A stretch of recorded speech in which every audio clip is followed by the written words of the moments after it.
In the previous video, we have looked at how to sort, filter, use slicer, and group data in a pivot table. And now let's go one level deeper. Before this, we only use PivotTable to summarize data like revenue by region, revenue by product, or revenue by month. But in a real analysis, summary is usually not enough. We'll need more information to take a look at what's going on in the data.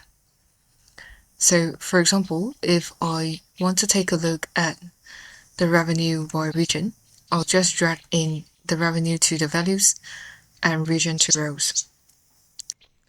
What if I also want to know which category is driving the revenue in each region?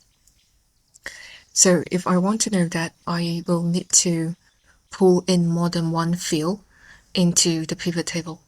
So I can drag this category to the columns area, and this gives me the category in each column and also the regions in the rows. And right now I can see the breakdown of the revenue for each category in each region. And I can also drag this category to put it below region, and this gives me the breakdown of the category in each region in a row arrangement. And if I want to go even deeper, I can also pull in the product to put under the category.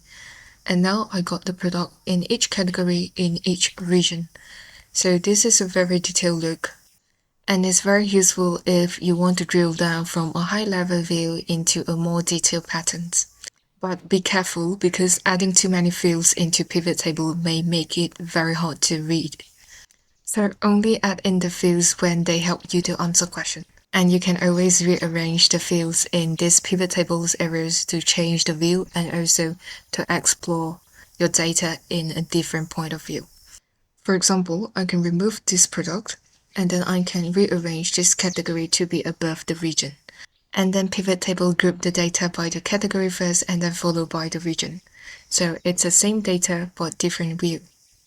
This is one of the main strengths of PivotTable, which is you can quickly arrange the view of all this data to explore the data from different angles.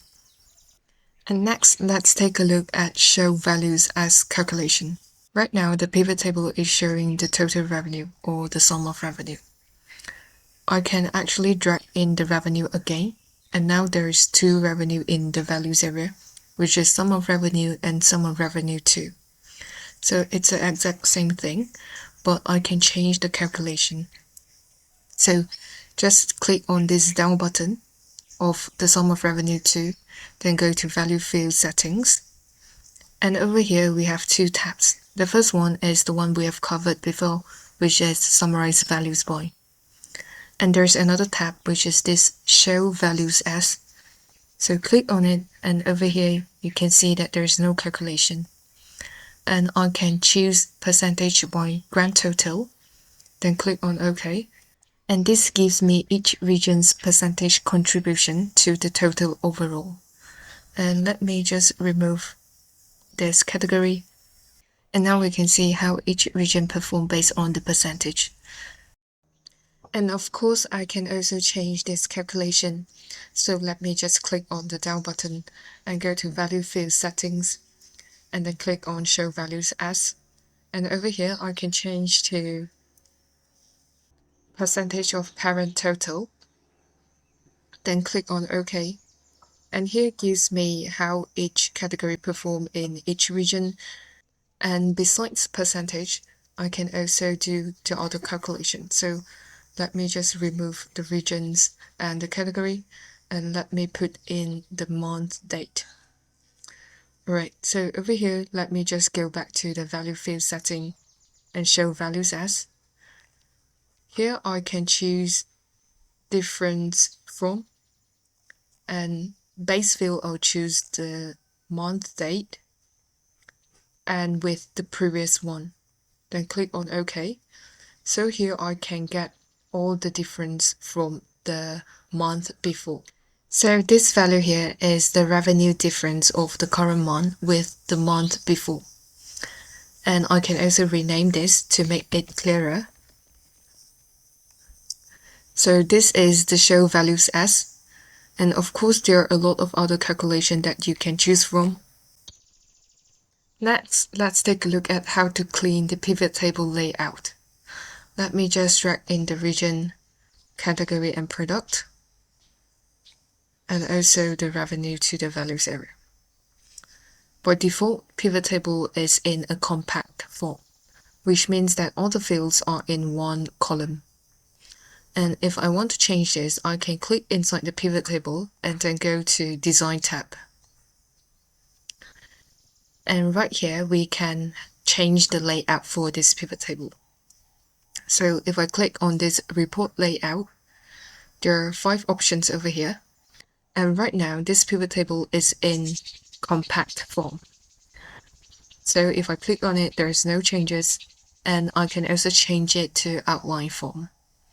So in outline form, there's this blank rows over here in the category and product columns for this region rows, and same goes with the category and the product. There's this blank row, and for the tabular form there's no blank rows, it's like a table. And I can also change these subtotals, so I can click on do not show subtotals and the subtotals will be removed. And I can also click on show all subtotals at the bottom of group, and this gives me the subtotal at the bottom of each group. And of course I can change to the top of the group as well. But if you notice that there's no changes when I click on top of the group, because right now the report layout is in a tabular form. So to change the subtotals to the top of the group, I can either choose the compact form or the outline form. And now if I choose outline form, you can see that the subtotal is at the top of the group. And I can also change it to the bottom as well. And for compact form, I can also change the subtotals to the top of the group.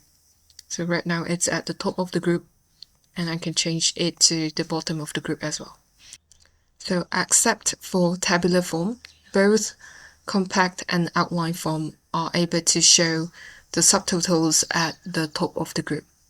So let me just click on tabular form again, and let's remove the subtotals. So at the report layout, there are 2 more options, which are repeat all item labels and do not repeat item labels. If I click on repeat all item labels, then you can see that all the blank rows are filled with the item labels. And if I click on do not repeat the item labels, then it is back to its original form. And for grand totals, I can choose to not show grand totals, and I can also choose to on the grand totals for both rows and columns. So you may notice that when I click on for rows and columns, there is only 1 grand total is added. That's because I do not add any field in the columns area. So for example, if I place this category to the columns area, then you can see there's this grand total at the end of the column.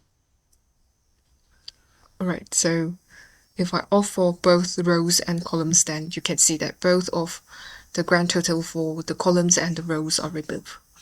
And I can also choose to on for rows only or on for columns only. Right, and next let's take a look at these blank rows. So I can insert a blank rows after each item.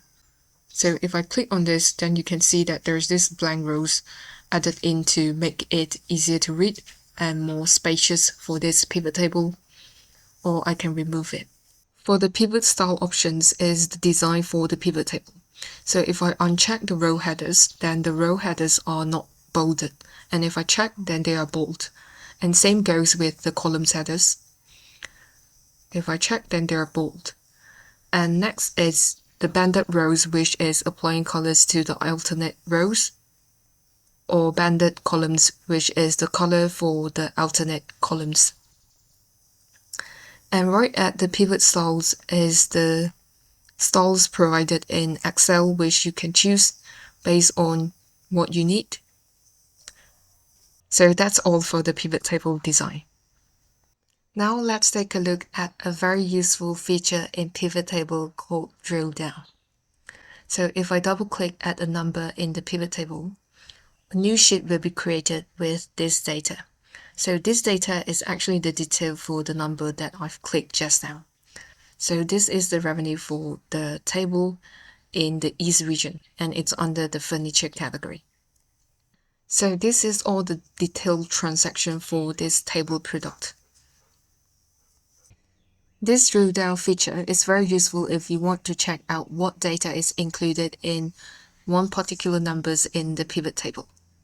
And just to take note that each time you click on these numbers, there will be a new sheet created. So if you just want to explore, you might want to delete after you have checked out the detailed data in this new worksheet. Since this video is getting long, so I'll stop this tutorial here. And in this video, we have covered about multiple field in PivotTable, show values as calculation, cleaning layout, and lastly, drill down feature in the PivotTable. And I hope you learned something useful today. And if you learned something new from this video, make sure to like, follow, or subscribe me, and stay tuned for the next video. Bye.